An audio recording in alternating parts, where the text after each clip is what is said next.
Olá, este é o Eco Senado e você vai ver nesta edição.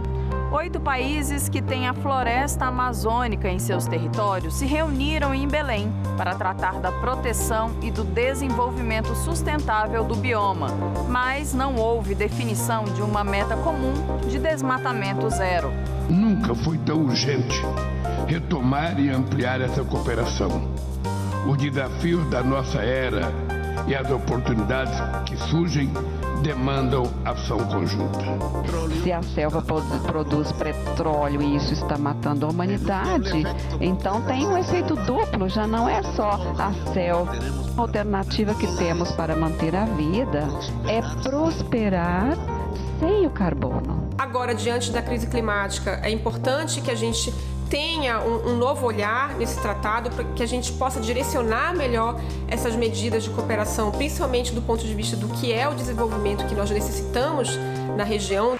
A importância do Parlamais, Parlamento Amazônico, foi debatida durante a cúpula e chega perto de uma formalização.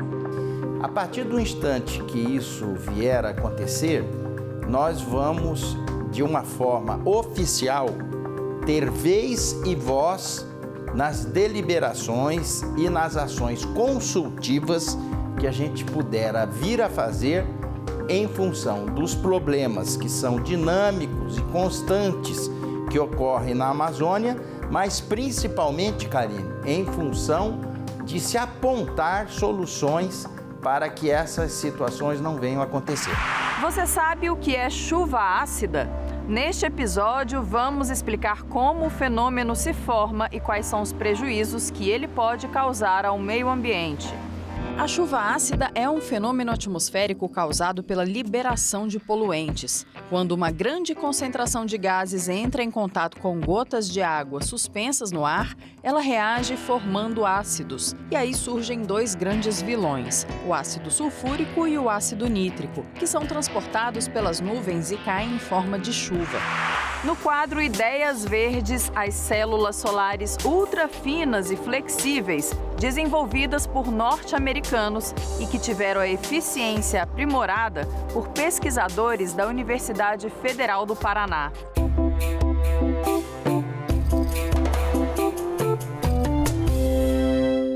A capital do Pará recebeu nos dias 8 e 9 deste mês representantes dos países da Organização do Tratado de Cooperação Amazônica para a Cúpula da Amazônia. No evento, eles assinaram uma declaração com 113 objetivos para a proteção e o desenvolvimento sustentável da região. Senadores brasileiros também participaram. Desmatamento e exploração de petróleo foram os assuntos com maior repercussão.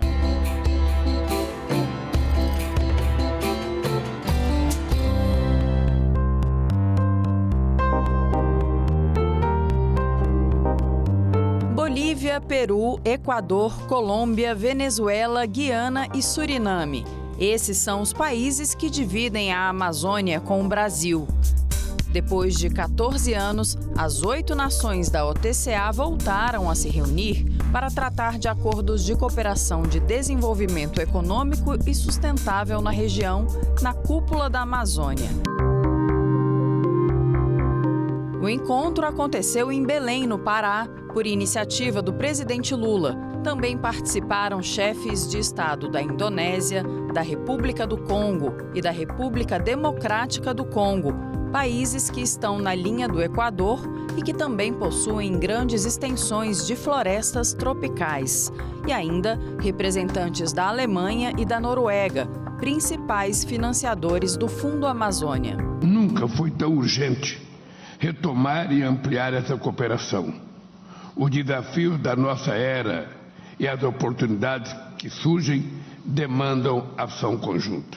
Precisaremos conciliar a proteção ambiental com a inclusão social, o fomento à ciência tecnológica e inovação, o estímulo à economia local, o combate ao crime internacional e a valorização dos povos indígenas e de comunidades tradicionais e seus conhecimentos ancestrais.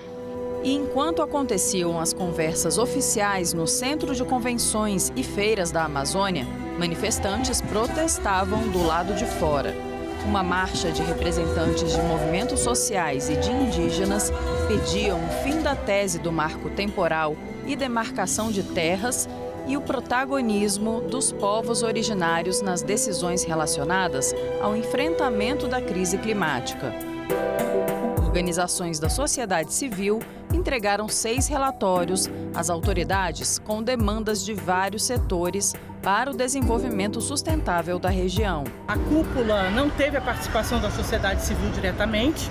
O governo brasileiro organizou um evento chamado Diálogos Amazônicos, onde a sociedade pôde participar, mas a própria participação da sociedade civil nesse âmbito, da governança, ela está na declaração da cúpula como uma coisa a ser construída. Agora, diante da crise climática, é importante que a gente tenha um novo olhar nesse tratado, para que a gente possa direcionar melhor essas medidas de cooperação, principalmente do ponto de vista do que é o desenvolvimento que nós necessitamos na região, um desenvolvimento que seja compatível com a conservação ambiental e com a qualidade de vida da população na região.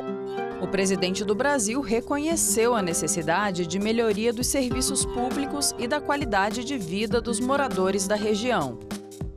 A Amazônia não é só feita de flora e fauna. São 50 milhões de pessoas espalhadas pelo seu vasto território. São 400 povos indígenas que falam mais de 300 idiomas. Para resolvermos o problema da região, precisamos reconhecer que ela também é um lugar de carência socioeconômica históricas. Não é possível conceber a preservação da Amazônia sem resolver os múltiplos problemas estruturais que ela enfrenta. A Amazônia é rica em recursos hídricos, mas em muitos lugares falta água potável para o povo beber. A despeito de sua grande biodiversidade, milhões de pessoas na região ainda passam fome. Redes criminosas hoje se organizam transnacionalmente, aumentando a insegurança para toda a região.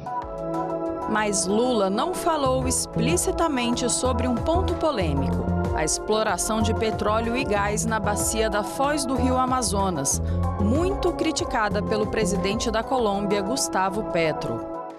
Se a selva produz petróleo e isso está matando a humanidade, então tem um efeito duplo, já não é só a selva, ela não é só esponja, ela já emite CO2 também.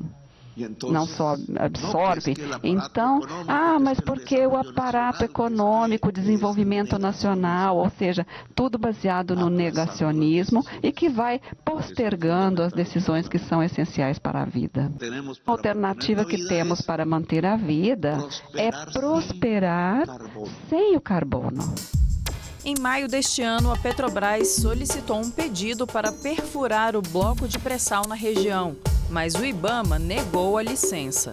A Advocacia Geral da União prepara um parecer sobre a necessidade ou não de avaliação do impacto ambiental no local. A ministra do Meio Ambiente afirmou que qualquer decisão sobre o assunto será uma decisão técnica. 11 técnicos do IBAMA julgaram que ainda é insuficiente dar a licença.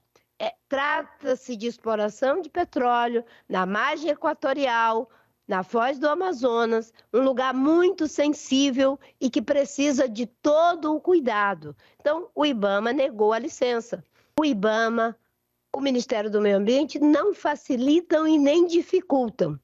Nós olhamos para os pedidos de licenciamento, são feitas análises técnicas e em um governo que respeita a lei e que tem compromisso ético com a preservação do meio ambiente e com a ciência, os estudos e as posições dos técnicos são respeitadas. A gente precisa perseguir a superação do modelo baseado em combustíveis fósseis. Por isso, o Brasil, que está se colocando nesse papel de uma liderança na transição ecológica global, deveria refletir seriamente sobre a abertura de novos poços de petróleo. O documento que resultou do encontro foi uma declaração assinada pelos 8 países com mais de 100 objetivos para a proteção e o desenvolvimento sustentável da Amazônia, chamada Declaração de Belém.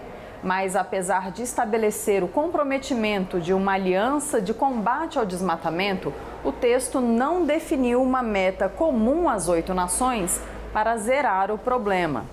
A Declaração de Belém vai orientar os debates nas próximas reuniões mundiais sobre mudanças climáticas, como a COP28 em Dubai no fim do ano. Os 8 estados se comprometeram a iniciar diálogos sobre sustentabilidade em setores como mineração e hidrocarbonetos. Fecharam acordo para ampliar a cooperação policial, judicial e de inteligência no combate a atividades ilícitas, incluindo crimes ambientais, exploração ilegal de minérios e tráfico de espécies e produtos amazônicos. A carta fala ainda em estimular os países desenvolvidos a cumprirem a meta já anunciada de investir 100 bilhões de dólares por ano para ajudar os países em desenvolvimento nas adaptações às mudanças climáticas. E entre os objetivos estão a criação do painel intergovernamental técnico-científico da Amazônia, com participação das populações tradicionais e garantias de proteção aos povos indígenas e às organizações de defesa dos direitos humanos. A declaração é muito abrangente, ela pega em muitos pontos super importantes, mas de fato ela falha ao não estabelecer metas imediatas, principalmente para a redução do desmatamento, porque em função da emergência climática a gente tem que ter pressa. E, de uma certa forma, a ausência dessas metas, desses prazos, deixou uma frustração nas expectativas da cúpula. O próprio Brasil assumiu recentemente um compromisso de desmatamento zero até 2030, então esse é o tipo de compromisso que muitos da sociedade civil gostariam de ter visto sendo citado especificamente na carta como um objetivo coletivo. O outro ponto também, que é muito importante, pensando na crise climática, seria dar um fim à exploração de petróleo na região. Então, acho que fica, digamos, um sentimento de que poderia ter ido além, né, do ponto de vista de compromissos mais específicos, mas certamente é um passo importante nessa retomada do diálogo regional na Amazônia para a proteção da floresta e para a melhoria da qualidade de vida da população da região. E daqui a pouco, a repercussão no Senado dos debates da Cúpula da Amazônia.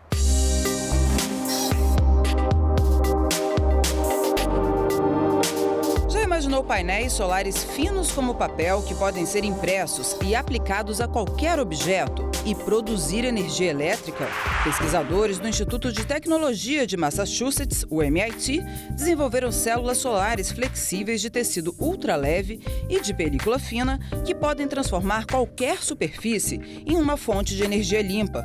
Essas células pesam 100 vezes menos e geram 18 vezes mais potência que painéis solares convencionais de silício, cerca de 370 watts por quilograma. Segundo os pesquisadores, essa tecnologia solar pode ser facilmente integrada em edificações com necessidades mínimas de instalação. A Universidade Federal do Paraná patenteou uma nova etapa do processo de produção das películas. A técnica é resultado de uma pesquisa do Grupo de Dispositivos Nanoestruturados. Ela permite que, após a secagem do filme e um tratamento térmico, seja possível realizar uma nova reação para torná-lo mais estável e durável, além de 3 vezes mais eficiente.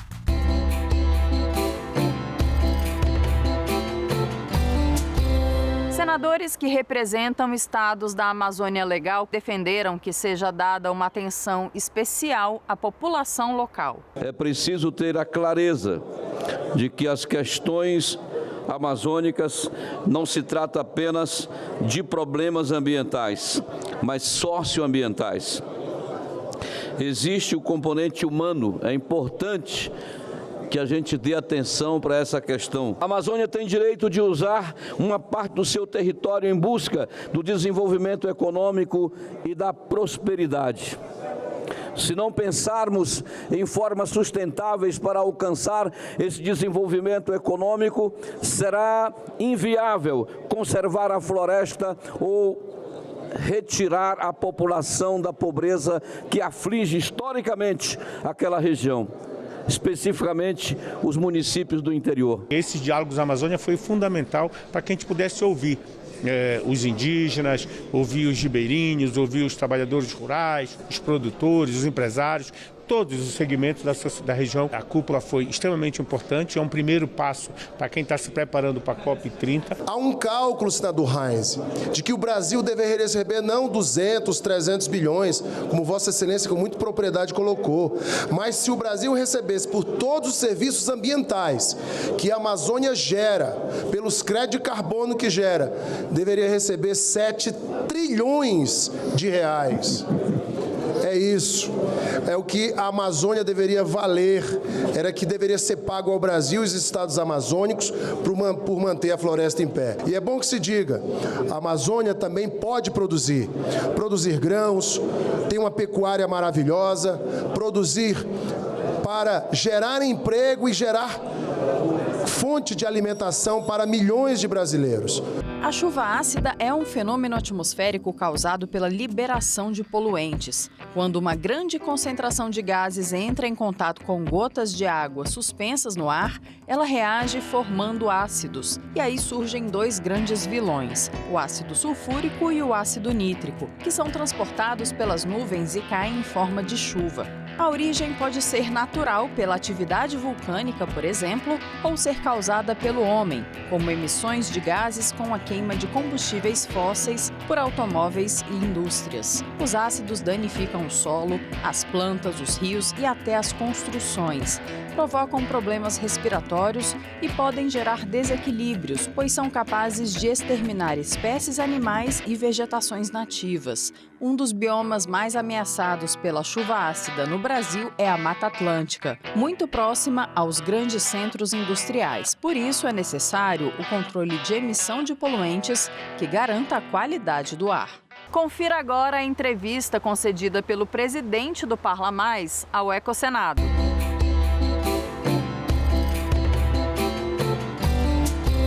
O presidente do Parlamento Amazônico, o senador Nelsinho Trade, esteve na cúpula da Amazônia e ressaltou lá aos chefes de Estado a importância da institucionalização do órgão. E, senador, um dos itens da Declaração de Belém é o estabelecimento de um grupo de trabalho para reforçar o vínculo do Parla Mais com a OTCA, né? O que isso quer dizer exatamente? Bom, o Parlamento Amazônico é formado por deputados e senadores dos 8 países que detêm o território amazônico. E desde 1989, ano da sua criação, ele precisa ser reconhecido, formalizado, institucionalizado. E nós estamos buscando essa prerrogativa, essa legitimidade junto com os chefes de Estado e a Organização de Tratados de Cooperação da Amazônia, que é a OTCA. A partir do instante que isso vier a acontecer, nós vamos, de uma forma oficial, ter vez e voz nas deliberações e nas ações consultivas que a gente puder vir a fazer em função dos problemas que são dinâmicos e constantes que ocorrem na Amazônia, mas principalmente, Karine, em função de se apontar soluções para que essas situações não venham a acontecer. Ou seja, o pleito do Parla Mais foi atendido na cúpula? Eu penso que sim, só de já fazer-se constar na carta assinada pelos 8 representantes dos países que detêm o território amazônico, já nos faz crer que esse horizonte da sua oficialização está mais próximo do que a gente possa imaginar. E, senador, em 2012 o grupo foi inativado, certo? Em 2020, quando o senhor foi presidente da Comissão de Relações Exteriores aqui do Senado, o senhor reativou esse grupo, essas reuniões, né? A gente foi provocado pelos embaixadores que servem aqui no Brasil dos 7 países que têm o território amazônico. Então, a gente participou de uma reunião com todos eles, eu na condição de presidente da Comissão de Relações Exteriores do Senado, que faz essa articulação diplomática com esses embaixadores, e eles fizeram esse pedido para a gente, porque lá em 2019 para 20, já começou a se falar muito da Amazônia, muito da sua importância, do significado de ser o pulmão do mundo, e tendo a oportunidade desse colegiado, que é o Parlamento Amazônico, funcionar, me pediram para exercer a nossa liderança na condição de presidente da Comissão de Relações Exteriores e fazê-lo voltar a funcionar. E foi isso que a gente fez. E agora, se for institucionalizado, qual que vai ser a diferença? De 2020 e 2022, né, que foi a primeira reunião presencial para cá, se for institucionalizado de fato agora, qual que vai ser a diferença? Bom, aí ele passa a ter um caráter oficial, documental. Não mais essa situação em que a gente está sempre precisando de algum artifício, de algum atalho para poder se estabelecer.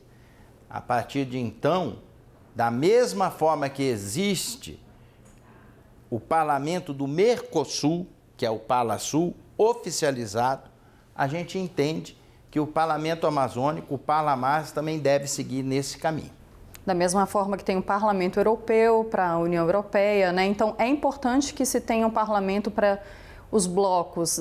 No caso, não é um bloco comercial, é um bloco ambiental, né? Mas a gente pode fazer esse paralelo, essa comparação. É verdade. A gente, a partir do instante que isso tiver conquistado, você pode ter certeza que a participação do Parlamento Amazônico nas reuniões mundo afora que se tem no Parlamento Europeu, na União Interparlamentar, no PalaSul, no Parlatino, que são os colegiados que congregam diferentes e vários países, sempre vai estar lá presente o Parlamento Amazônico com vez e voz. A gente está buscando isso, é algo que faz tempo que se tenta e agora a gente conseguiu chegar num instante assim muito precioso, porque eu aproveitei a oportunidade que me foi estimulada numa reunião anterior dos membros do Parlamento Amazônico a poder falar isso de uma vez só para os 8 integrantes de países que têm território amazônico. Pergunto para você, qual seria a oportunidade que eu ia ter essa chance?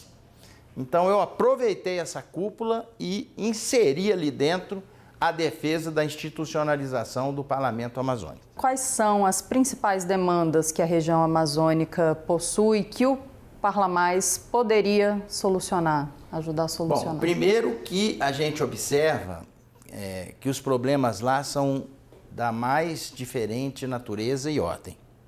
Uma hora é problema de pesca ilegal, outra hora é garimpo, outra hora é desmatamento, outra hora é caça ilegal, outra hora é apropriação de terras que não são legalmente de quem apropriou. Então, são situações diferentes que cada uma merece uma análise específica para a gente apresentar as soluções. A gente entende o quanto é importante essa questão, não só para o Brasil, como para os outros países que têm a Amazônia, mas também para a própria humanidade, e vamos tentar colocar na consciência, principalmente desses países mais desenvolvidos, que sempre alentam a possibilidade de uma ajuda à Amazônia, de que a floresta em pé, ela tem que valer mais do que a floresta derrubada. E sempre aliando a preservação ambiental com o desenvolvimento sustentável? Perfeito. Por quê? Porque lá moram pessoas. E eu fui levantar o dado, me impressionou, são mais de 28 milhões de habitantes no território amazônico brasileiro. Só no Brasil. Só no Brasil. Equivalente a 13% da nossa população que precisam subsistir. Então, a gente tem que procurar unir as duas coisas. Eu estive observando, não só no Brasil, como na Amazônia da Colômbia, programas de desenvolvimento sustentável. E é perfeitamente viável conciliar as duas coisas. Eu vi de perto tanques em que se cria pirarucu, aquele peixe símbolo da Amazônia. Eu vi de perto desenvolvimento sustentável de produtos da agricultura. Então, dá muito bem para você conciliar as duas coisas. Basta ter boa vontade, técnica, orientação e estímulo. Tá certo, senador. Muito obrigada pela entrevista. Obrigado. Entre os dias 11 e 15 de setembro acontece a terceira edição do Congresso Internacional Ambiente e Sustentabilidade, o CIAS. O tema será os desafios e caminhos para o cumprimento dos Objetivos de Desenvolvimento Sustentável e a Agenda 2030 e suas estratégias de âmbito internacional. O congresso será realizado no formato presencial na Universidade de Fortaleza, no Ceará, e também poderá ser acompanhado de forma virtual. Na programação, mesas redondas, mini-cursos, oficinas, grupos de trabalho, além de apresentações artísticas e musicais. Para mais informações e inscrições, acesse even3.com.br/CIAS 2023. A Comissão de Meio Ambiente do Senado analisa projeto de lei que trata da política reversa de baterias dos veículos elétricos. De autoria do senador Flávio Bolsonaro, o texto altera a Lei Nacional de Resíduos Sólidos e determina que o sistema deverá priorizar reciclagem dos componentes para o reaproveitamento na fabricação de novas baterias. Os produtos são compostos de uma variedade de matérias-primas metálicas e de terras raras, segundo a justificativa do projeto. E a recuperação deles é fundamental para viabilizar tecnologia do veículo elétrico, além de garantir a destinação adequada dos rejeitos. O texto já recebeu parecer favorável da relatora, senadora Damares Alves, e aguarda a votação na CMA, onde tramita em decisão terminativa. Chegamos ao fim de mais um EcoSenado. Obrigada pela sua audiência. Se você quiser rever ou compartilhar este programa, acesse o nosso site senado.leg.br/TV. Também estamos no YouTube e nas outras redes sociais. Até a próxima. Tchau, tchau.